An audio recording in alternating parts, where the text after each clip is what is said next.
At least 4 individuals were killed in a mass shooting at a bank in Louisville, Kentucky, on Monday, according to police. The shooter, a 23-year-old male, worked at the bank. According to authorities, the shooter's weapon of choice was a rifle, and he was shot and killed by law enforcement, according to authorities.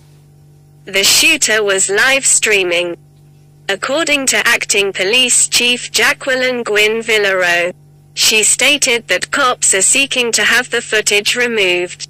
According to officials, a local hospital received 9 patients as a result of the shooting, 2 police officers and 7 civilians.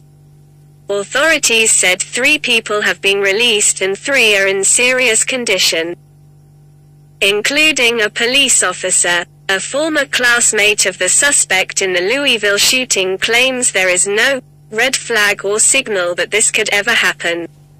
Casey Tolan, Majli Dupuy Camp, and Scott Bronstein of CNN. Connor Sturgeon, the 23-year-old man named by authorities as the gunman in Monday's mass shooting in Louisville, had worked at the bank for more than a year before reportedly shooting 13 people and killing at least 4. Sturgeon stated on LinkedIn that he interned at Old National Bank in Louisville for 3 summers in a row between 2018 and 2020 before joining as a commercial development professional in June 2021. According to the biography, he joined the bank in April 2022 as a syndications associate and portfolio banker. This is really unexpected.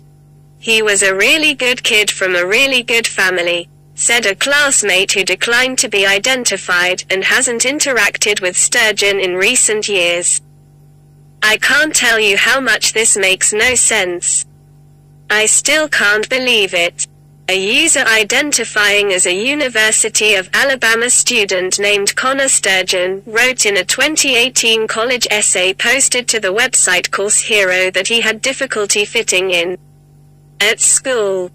My self-esteem has long been a source of concern for me, the article stated. As a late bloomer in middle and high school, I struggled to fit in, which gave me a somewhat negative self-image that I still have today. Making this is quite unexpected. He was a really good kid from a really good family, said a classmate who declined to be identified and hasn't seen Sturgeon in recent years. I can't tell you how absurd this is. I still can't believe it. In a 2018 college essay posted to the website Course Hero, a user identifying as a University of Alabama student called Connor Sturgeon stated that he struggled to fit in at school. My self-esteem has long been a source of concern for me, the piece read.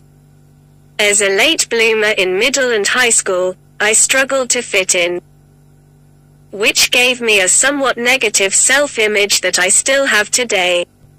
Making police have not released the identities of the shooter or the victims. The reason for the shooting is unknown. The inquiry is still ongoing, and residents are being advised to avoid the area. According to police, the public is no longer in danger. Louisville Mayor Craig Greenberg, a family aid center has been constructed at the Kentucky International Convention Center's 3rd and Market entrance for anyone involved in the shooting. According to the city, according to the mayor, victims and their families should go to that location for updates. Kentucky Gov. Andy Beshear became emotional during a press conference when he acknowledged losing 2 close friends in the shooting. He also mentioned that another acquaintance had been injured and was being treated in the hospital, and that he hoped he would be fine. This is awful, Beshear said. I had an extremely good friend who died today. And I have another close friend who did not survive, as well as another in the hospital who I hope will survive. A WLKY viewer reported hearing many loud pops that sounded like gunshots, followed by someone screaming. Actor active shooter at the bank. President Joe Biden called the event a senseless act of gun